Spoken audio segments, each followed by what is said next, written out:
اعوذ باللہ من الشیطان الرجیم، بسم اللہ الرحمن الرحیم۔ السلام علیکم ورحمۃ اللہ وبرکاتہ۔ امید ہے آپ سب لوگ خیریت کے ساتھ ہوں گے انشاءاللہ۔ ایک حدیث ہے جو کہ بڑی مشہور بھی ہوئی ہے اور لوگ اس کو لے کے اور اس کے اوپر عمل بھی کر رہے ہیں، لیکن وہ حدیث صحیح نہیں ہے، وہ ضعیف حدیث ہے۔ اور وہ یہ ہے کہ 40 احادیث کو یاد کرنے کا کہا گیا ہے، کہ 40 احادیث جو ہیں ان کو زبانی یاد کرنے کا نبی کریم صلی اللہ علیہ وآلہ وسلم نے فرمایا ہے۔ یہ آپ کو 40 نووی جو ایک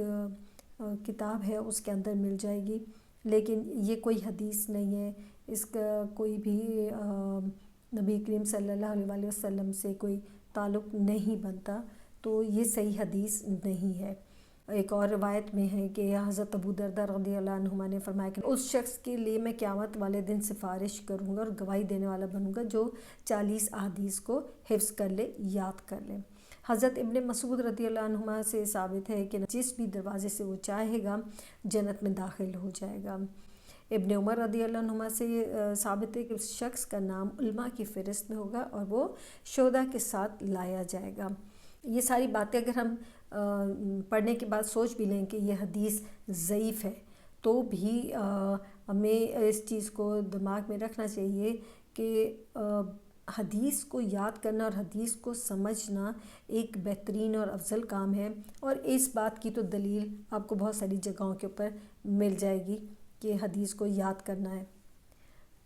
یاد کیسے کرنا ہے وہ بھی میں آپ کو آگے بتاتی ہوں۔ سنن ترمذی کی حدیث ہے کہ عبداللہ بن مسعود رضی اللہ عنہما سے روایت ہے کہ نبی کریم صلی اللہ علیہ وسلم نے فرمایا، اللہ اس شخص کو تر و تازہ رکھے جو میری بات کو سنے اور توجہ سے سنے، اسے محفوظ رکھے اور دوسروں تک پہنچائے، کیونکہ بہت سے علم کی سمجھ رکھنے والے علم کو اس تک پہنچا دیتے ہیں جو کہ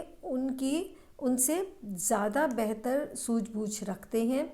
اور ان کو زیادہ سمجھ آتی ہے، وہ زیادہ اچھے طریقے سے اس کو اپنے پاس رکھتے بھی ہیں اور آگے پہنچاتے بھی ہیں۔ یہ آپ کو سنن ترمذی کے اندر بھی حدیث مل جائے گی، یا آپ کو سنن ابن ماجہ میں بھی مل جائے گی، یا آپ کو مشکات المصابیح میں بھی حدیث مل جائے گی۔ یہاں پہ ایک بہت ہی خوبصورت بات ڈاکٹر اسرار احمد رحمہ اللہ علیہ نے کی کہ حفظ کا مطلب خالی یہی نہیں کہ اس کو یاد کر لینا ہے، اور ایسے بہت سارے آپ کو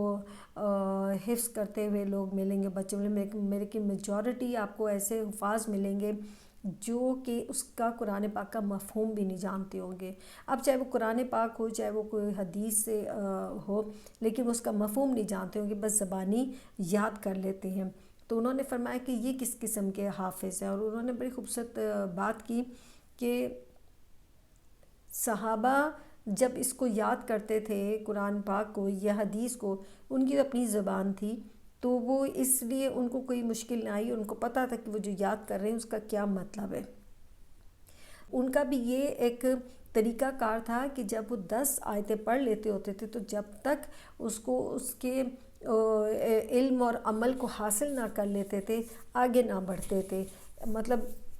خالی یہ نہیں کہ بس علم حاصل کر لیا، الفاظ پڑھ لیے، اس کے بعد آگے کچھ بھی نہیں۔ تو وہ بڑی خوبصورت میں نے آپ کو کہا کہ انہوں نے بات کی، وہ یہ تھی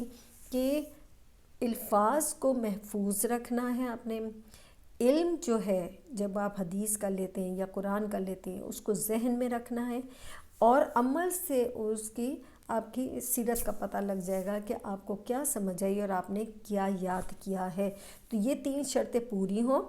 تو پھر جا کے آپ یہ بولیں کہ آپ حافظ ہیں، جس کے اندر آپ اس کو یاد بھی کر لیں، سمجھ بھی لیں، پھر آپ اس کو ذہن میں رکھ کے اس کی حفاظت بھی کریں، نگہداشت بھی کریں، اس کے نگہبان بھی بنیں،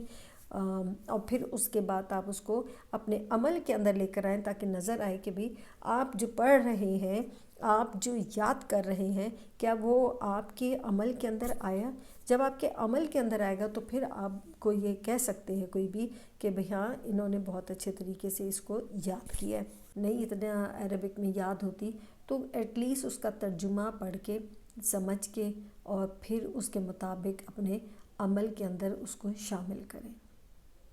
السلام علیکم ورحمۃ اللہ وبرکاتہ۔